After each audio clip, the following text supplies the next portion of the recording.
Hello student, एक बार फिर से आपका स्वागत है आपने जुड़े स्मार्ट स्टडी क्लासेस पर। हाँ, तो हमारी इंटरमीडिएट की इंग्लिश की क्लास चल रही थी और जिसमें चल रहा था आपका अनसॉल्व पेपर। कौन चला था? अनसॉल्व पेपर सन 2020 और सेट नंबर 6, यानी कि आज से आपका सेट नंबर 6 स्टार्ट हो गया है और जिसमें हम सेक्शन ए को डिस्कस करेंगे। किसको? Section A. और कह सकते हैं कि आज आपके 3 क्वेश्चन डिस्कस किए जाएंगे, यानी कि पहला, दूसरा और तीसरा। और हम ये भी कह सकते हैं कि जो प्रोज का टॉपिक है उसको डिस्कस किया जाएगा। ठीक है, तो इसको बहुत ही अच्छी तरह समझना, क्योंकि ये आपके एग्जाम में कम से कम 19-20 नंबर का आता है। इसीलिए आपको इस टॉपिक को बड़े ध्यान से समझना है। यदि मात्र आपने इस वीडियो को एक बार इस तरह से समझ लिया तो मैं गारंटी देता हूं कि आपके कम से कम नहीं 15 नंबर कंप्लीट हो चुके हैं। ठीक है, तो बहुत ही अच्छी तरह समझोगे। और देखो, हम आपको बता चुके हैं कि पहले हम 2020 का, फिर 19 का, इस तरह से 18 का, इस तरह से आपके जो भी इम्पोर्टेंट आपके जो पेपर में होगा वो सब आपको डिस्कस किया जाएगा। ठीक है, और जो चीज़ आपके सिलेबस से हटा दी गई है तो उसको हम डिस्कस नहीं करते हैं, क्योंकि उसको पढ़ने से आपको कोई लाभ नहीं होगा। ठीक है, तो बहुत ही अच्छा वीडियो है, इसीलिए बहुत ही अच्छे से इसको समझना, क्योंकि अनसोल्ड में जो होता है वही एग्जाम में रिवाइज किया जाता है। ठीक है, तो ज़्यादा समय ना वेस्ट करते हुए चलते हैं अपने टॉपिक की ओर। हेलो स्टूडेंट्स, तो आपके पास कुछ दिन बचे हुए हैं 10% discount Unacademy IIT JEE subscription पर, क्योंकि स्टूडेंट कुछ टाइम बाद 28 फेब के बाद आपको केवल और केवल 5% डिस्काउंट मिला करेगा अगर आप IIT JEE या फिर नीट का सब्सक्रिप्शन लेते हो तो। और बहुत सारे बच्चे कमेंट्स करते हैं, सर हमें यहाँ पर बेनिफिट क्या है। तो स्टूडेंट, मैं आपको पूरे बेनिफिट्स बताऊंगा। अगर आप IIT JEE या फिर नीट का सब्सक्रिप्शन लेते हो तो आपको कितने बेनिफिट्स मिलने वाले हैं, ठीक है ना। और हाँ, आपको जब एनरोल करो तो स्टूडेंट आपको हमारा कोड स्मार्ट स्टडी जरूर यूज करना है, तब स्टूडेंट आपको 10% डिस्काउंट मिल पाएगा, अदरवाइज आपको 10% डिस्काउंट नहीं मिलेगा। ओके,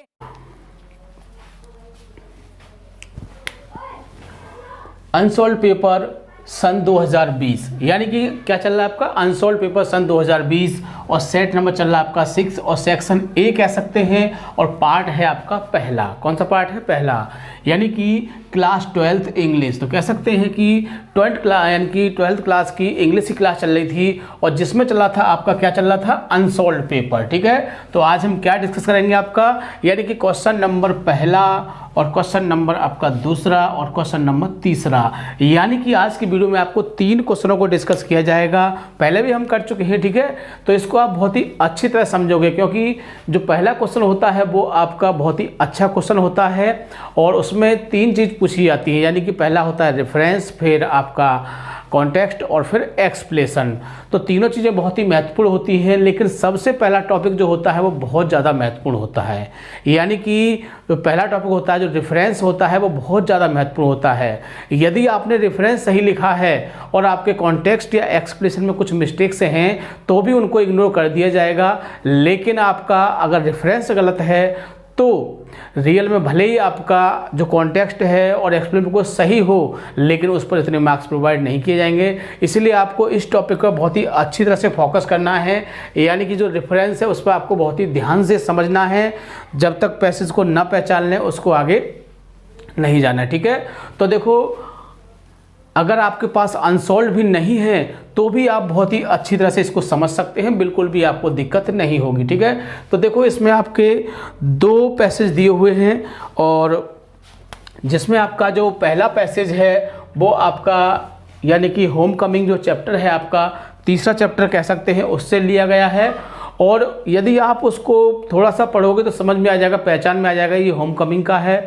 और अगला वाला जो दूसरा वाला है वो आपका वुमेन्स एजुकेशन से लिया गया है। तो ये भी आपको बहुत ही आसानी समझ में आ जाएगा। अभी मैं आपको अनसॉल्व के माध्यम से इसको पढ़ के बताऊंगा, तो आप बहुत ही आसानी से पहचान सकते हैं। और उसके बाद फिर हम डिस्कस करेंगे आपका जो पहला पॉइंट होता है रेफरेंस, फिर उसके बाद कॉन्टेक्स्ट और फिर एक्सप्लेनेशन। तो देखो, आज की वीडियो में हम जो आपका तीसरा चैप्टर होम कमिंग, जिसे रविंद्रनाथ टैगोर ने लिखा है, उसको डिस्कस करेंगे, क्योंकि जो आपका वुमेन्स एजुकेशन हम उसको पीछे डिस्कस कर चुके हैं और आगे आएगा तो भी डिस्कस कर देंगे उसको। लेकिन हमने सोचा कि इस चैप्टर का भी एक्सप्रेशन डिस्कस होना चाहिए। यदि आप इससे वीडियो के माध्यम से 1-2 बार देख लोगे तो आपको ये भी आसानी से याद हो जाएगा। ठीक है, तो मैं आपको बता चुका हूँ, थोड़ा सा मैं आपको अनसॉल्व के माध्यम से बता देता हूँ उस क्वेश्चन को।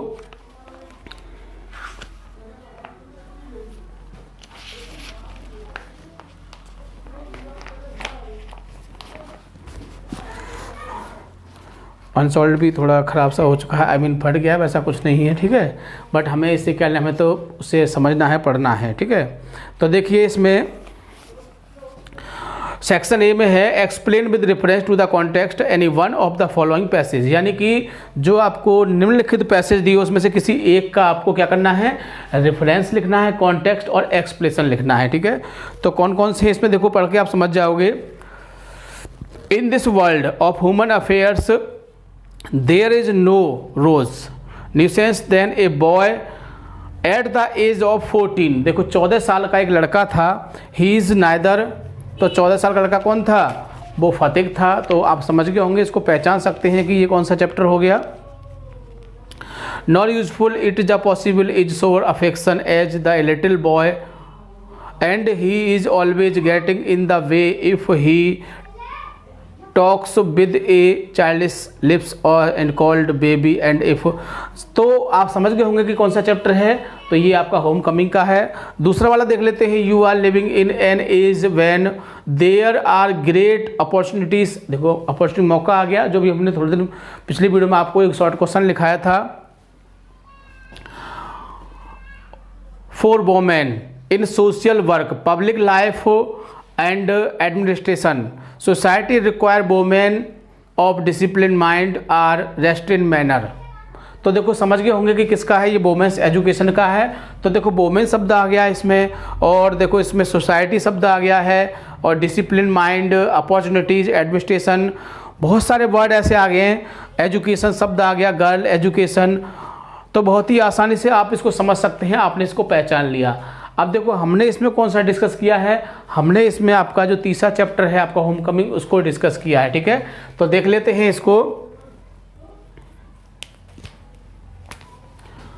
तो पहला पॉइंट आपका रेफरेंस है, तो these lines have been taken from the lesson, यानी कि ये पंक्तियां जो ली गई हैं नामक पाठ किससे ली गई हैं, होम कमिंग से ली गई हैं, यानी होम कमिंग नामक चैप्टर से ली गई हैं। रिटन बाई रविंद्रनाथ टैगोर, और इनको किसने लिखा है, रविंद्रनाथ टैगोर ने इनको लिखा है। तो ये हो गया आपका रेफरेंस। अब कॉन्टेक्स्ट, इन दिस पैसेज, यानी कि इस पैसेज में क्या है, द ऑथर टेल्स अबाउट, यानी कि लेखक जो बताता है अबाउट इस बारे में, the character of the hero पथिक, यानी कि जो नायक पथिक है, जो सरगना है, आई मीन जो बेकार लोगों का समूह है, उसका जो मुखिया है कौन है, वो फतिक है। And describe some naughty boys, और कुछ शरारती लड़कों के बारे में वर्णन किया गया है, who were doing mischievous activities, जो कैसे बेकार के कार्य करते थे या कर रहे थे। ऑन द रिवर बैंक, कहाँ पर, नदी के किनारे, टू गेट एंजॉइंग, क्या करने के लिए, आनंद प्राप्त करने के लिए। यानी इसमें बताया गया है जो गांव के बेकार लड़कों का समूह था और उसका मुखिया था फतिक, तो वो नदी के किनारे कुछ आनंद लेने के लिए बेकार कार्य कर रहे थे, यानी नटखट कार्य कर रहे थे। अगला पॉइंट आता है आपका एक्सप्लेनेशन। देखो एक्सप्लेनेशन बहुत ही महत्वपूर्ण होता है। और देखो हमने आपको एक बात बताई थी कि देखो हमने एक चैप्टर में ज़्यादातर एक एक ही कराया है, ठीक है। तो यदि आपको एक याद हो जाता है तो मान लीजिए जिस चैप्टर में जितने भी आपके एक्सप्लेनेशन हैं उन सब के लिए यही काम करेगा, ठीक है। तो there is a team a naughty boys, यानी कि शरारती लड़कों की एक टीम थी, एक समूह था, ऑफ द विलेज, गांव का, यानी गांव का या गांव में शरारती लड़कों का एक समूह था। Phatik was the leader of the team, और फतिक जो था वो इस टीम का कौन था, लीडर था, आई मीन नेता कह सकते हैं। He was 14 years old boy, यानी कि वो 14 साल का लड़का था। तो देखो इसमें ये शब्द आया था 14 ईयर्स बॉय आया था इसमें, तो पहचान सकते हैं कि देखो वही बातें इसमें इंडिकेट की हैं हमने। और वन डे, एक दिन, ए हैवी लॉग, एक भारी लट्ठा, was lying near the river side, नदी के किनारे पड़ा हुआ था, यानी कि एक भारी सा लट्ठा जो लकड़ी का खम्मा होता है मान लीजिए, वो नदी किनारे पड़ा हुआ था। आगे क्या हुआ देखते हैं। Phatik said to his team, Phatik ने अपनी टीम से कहा, let this log throw into the river of the water, यानी कि फतिक ने अपनी जो टीम थी उनसे क्या कहा कि इस लट्ठे को उठाओ और नदी के पानी में फेंक दो। देन मिस, तभी, माखन केम देयर, वहाँ माखन आया and set on the log, और उस लट्ठे पर बैठ गया। यानी कि जब वो फतिक ने कहा अपनी जो टीम के लोग से कि इस लट्ठे को उठाओ, पानी में फेंक दो, अब फिर इसको जो नाव वाला आएगा इसको निकालेगा, उसको बड़ा कष्ट होगा, तो उन्होंने आनंद के तौर पर उसको कहा था फेंकने के लिए। लेकिन तभी माखन आता है, उस लट्ठे पर बैठ जाता है। माखन सैड, माखन ने कहा don't throw into the water, इसे पानी में मत फेंको। यानी माखन जो फतिक का छोटा भाई था वो आ जाता है, वो कहता है कि इसे पानी में मत फेंको। आगे क्या होता है, but the boys throw the log with Makhan into the water, लेकिन लड़कों ने माखन के साथ डंडे के साथ माखन को भी किसमें फेंक दिया, पानी में फेंक दिया। सो इसीलिए माखन बीट से हिज ब्रदर, इसलिए माखन ने अपने भाई को पीटा। एंड टोल्ड डिफरेंट, और भिन्न स्टोरी टू हिज मदर, और अपनी माँ को कुछ दूसरी कहानी सुना दी अबाउट फतिक, फतिक के बारे में। सो हिज मदर बीट फतिक, इसीलिए उसकी माँ ने उसे पीटा, यानी फतिक को पीटा। So he became lazy and naughty, इसलिए वो क्या बन गया था, इसलिए वो शरारती और आलसी हो गया था। So his mother said to him, इसलिए उसकी माँ ने उससे कहा to go Calcutta with his brother Bishambar, यानी कि उसके मामा के साथ या अपने भाई के साथ उसको कलकत्ता जाने के लिए कहा। बिशंबर लव्ड, बिशंबर प्रेम करता था फतिक, फतिक को प्रेम करता था। And his wife hated him, लेकिन जो बिशंबर की पत्नी थी वो उससे घृणा करती थी। सो फतिक, इसीलिए फतिक वाज वेरी सैड, इसलिए फतिक बहुत ज़्यादा दुखी था। सो मिस, इसीलिए ही वांटेड, वो चाहता था, टू मीट माने मिलना, his mother and his brother, इसीलिए वह अपने भाई और अपनी माँ से मिलना चाहता था। तो ये था इसका एक्सप्लेनेशन जिसको हमने डिस्कस किया, आपने समझ लिया होगा। 2 बार वीडियो को देख लेना, मैं गारंटी देता हूँ आपको बहुत ही आसानी से याद हो जाएगा। ठीक है, अगला क्वेश्चन क्या है उसको देख लेते हैं। Answer any 2 of the following question, यानी कि ये भी इसी के क्वेश्चन है, और ये इसमें देखो 3 क्वेश्चन दिए होते हैं। तीसरा क्वेश्चन जो आउट ऑफ कोर्स था इसको हमने नहीं कराया है, हमने केवल यहाँ पर 2 क्वेश्चनों को लिखा है जो आपके सिलेबस में थे। ठीक है, इसे दोनों क्वेश्चनों के आंसर लिखें, क्वेश्चन हम इसमें पढ़ देंगे आपको। क्वेश्चन पहला है what are the 3 important qualities of a valuable life, यानी मूल्यवान जीवन के लिए कौन से 3 गुण जरूरी हैं। तो देखो ये क्वेश्चन हमने अभी आपको थोड़े दिन पहले हमने मोस्ट इंपॉर्टेंट क्वेश्चन की एक सीरीज कराई थी, तो उसमें भी ये क्वेश्चन आया था। ठीक है, तो देखो ये वही क्वेश्चन है, एग्जाम में आया है और हमने इंपॉर्टेंट में भी कराया है, तो ये क्वेश्चन वही है जो अक्सर एग्जाम में आ जाते हैं। तो यदि आप कुछ भी न कर पाओ तो जो हमने आपको इंपॉर्टेंट क्वेश्चन की सीरीज कराई है, यदि मात्र आपने उसको भी देख लिया, अच्छे से याद कर लिया, तो मैं गारंटी देता हूं कि आप एग्जाम में अच्छा स्कोर कर सकते हैं। ठीक है, तो देख लेते हैं द 3 इंपॉर्टेंट क्वालिटीज, 3 महत्वपूर्ण गुण होते हैं ऑफ वैल्यूएबल लाइफ, यानी अच्छे जीवन के लिए। आर द दम, दान एंड दया, कौन कौन से होते हैं, दम, दान एंड दया होते हैं। तो them is a self control, दम क्या होता है, आत्मसम्मान का, आत्मसमर्पण होता है, आत्मसम्मान के लिए होता है। दान इज चैरिटी, और दान क्या होती है, एक तरह से भीख होती है, एक दया होती है, यानी किसी को दान के रूप में कुछ देना।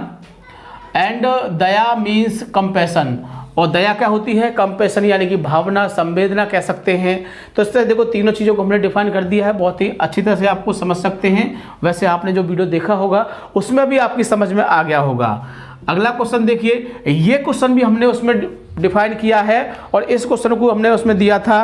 क्वेश्चन एक बार मैं समझाता हूँ आपको।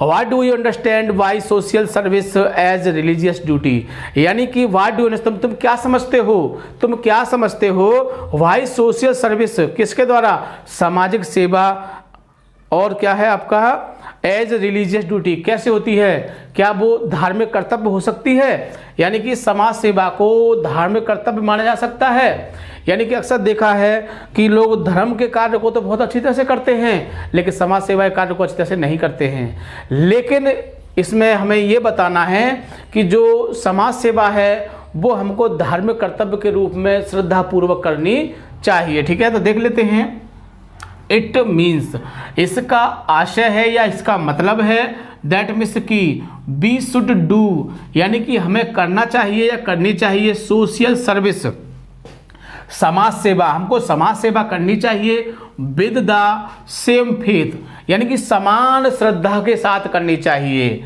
एज जैसे वी डू रिलीजियस एक्ट, जैसे हम धार्मिक कार्यों करते हैं वैसे ही हमें समाज सेवा भी करनी चाहिए, यानी निष्ठा के साथ बड़ी अच्छी तरह से। देखो मंदिर जाते हैं, क्या होता है, नहाते हैं, धोते हैं, फ्रेश होते हैं, पूजा करने जाते हैं, बढ़िया तरह से क्रीम व्रीम लगाते हैं, बहुत अच्छे जाते हैं बढ़िया तरह से बालों काटते, तेल वेल डालते हैं, तो कितनी बढ़िया तरह से करते हैं, किसको, धार्मिक कार्य को। लेकिन समाज सेवा को भी हमको कैसे करना चाहिए, इसी तरह से करना चाहिए जैसे हम धार्मिक सेवा को, धार्मिक कार्यों को करते हैं। ठीक है, तो ये ही इसमें बताया है क्वेश्चन में। तो दोनों क्वेश्चन देखो, इसमें जैसे तीसरा क्वेश्चन आउट ऑफ कोर्स है, उसको डिस्कस नहीं करेंगे। आगे देखिए फिल इन द ब्लैंक्स, यानी कि खाली जगह। देखो खाली जगह भी आपके एग्जाम में आती हैं।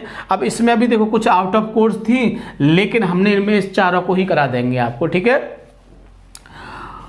The double minded man's is blank in all his ways, यानी कि जो डबल माइंडेड, दोहरा जो मस्तिष्क होता है मैन का, ये देखो कोर्स में से हट गया है। ठीक है, फिर भी हम इसको करा रहे हैं, तो इसमें क्या आ जाएगा, अनस्टेबल। कैसा होता है वो, अस्थिर होता है। कैसा होता है, अस्थिर होता है। ठीक है, आगे आई एम एनेक्सियस, मैं चिंतित हूँ, दैट की आवर ग्रेट, खाली जगह, शुड बी स्टडीज, यानी कि मैं चिंतित हूँ कि हमारे जो महान, खाली जगह, पढ़ने चाहिए। तो क्या महान, स्कॉलर, विद्वान, क्लासिक्स या राइटर्स, तो हमारे जो क्लासिक्स हैं, आई मीन हमारे जो ग्रंथ हैं, हमें वो क्या करना चाहिए, हमें वो पढ़ने चाहिए। तो इसमें क्या आ जाएगा आपका, क्लासिक्स आ जाएगा। अगला देखते हैं हिंदू सिविलाइजेशन, यानी भारतीय जो सभ्यता है, विल वी बिलीव, जो विश्वास करती है, किस चीज़ में विश्वास करती है, इट्स कंटिन्यूटी। तो ये क्वेश्चन में भी आपने देखा हो, कंटिन्यूटी कैसी होती है, ऑप्शन देख लेते हैं, मेंटेन, बनाए रखना, रिटेन, डिस्ट्रॉय, तो क्या होता है, रिटेन। ये शब्द आपने देखा होगा, क्वेश्चन में ये दिया है, तो क्या है, यानी कि हमें जो हिंदू सभ्यता है उसको बनाए रखना चाहिए, रिटेन, यानी कि हमेशा बनाए रखना चाहिए, ये उसमें आ जाएगा आपका। अगला है I can not kill you, मैं तुम्हें मार नहीं सकता हूँ, बट लेकिन आई कैन यू, खाली जगह, क्या कर सकता हूँ, रिप्लेस, बदल सकता हूँ, रिड्यूस आपका है रिप्राइव। रिप्राइव क्या होता है, जैसे कि पुनरुद्धार करना, यानी कि मैं तुम्हारा पुनरुद्धार कर सकता हूँ, तो इसमें आपका रिप्राइव आ जाएगा। ठीक है, तो बहुत ही आसानी से आप इनको कंप्लीट कर सकते हैं, और जो एग्ज़ाम में नहीं था हमने उसको भी डिस्कस कर दिया है ताकि आप उसे भी ठीक से समझ सकें। ठीक है, तो ये थे, देखो तीनों क्वेश्चनों को डिस्कस किया, यानी कि जो अनसॉल्व पेपर है ये आपका छठा पेपर है। इसके बाद एक पेपर और रह जाता है, इसके बाद आपके 2020 से सेट यानी कि पूरे समाप्त हो जाएंगे। तो देखो मैं गाइड देता हूँ कि यदि आपने इसको कर लिया और 19 को कर लिया, 18 को कर लिया, यदि आपने तीनों सेटों को बढ़िया तरह से कर लिया, तो मैं गाइड देता हूँ कि कोई भी क्वेश्चन आउट ऑफ कोर्स नहीं जाएगा, यानी एक भी क्वेश्चन ऐसा नहीं बचेगा जिसे आपने पढ़ा ना हो। ठीक है, तो वीडियो को पूरा देखेंगे, बिल्कुल स्किप नहीं करेंगे, और सबसे खास बात, वीडियो को लाइक और शेयर करना नहीं भूलेंगे ताकि और भी विद्यार्थी इससे फ़ायदा उठा सकें। ठीक है, थैंक यू, जय हिंद, जय भारत।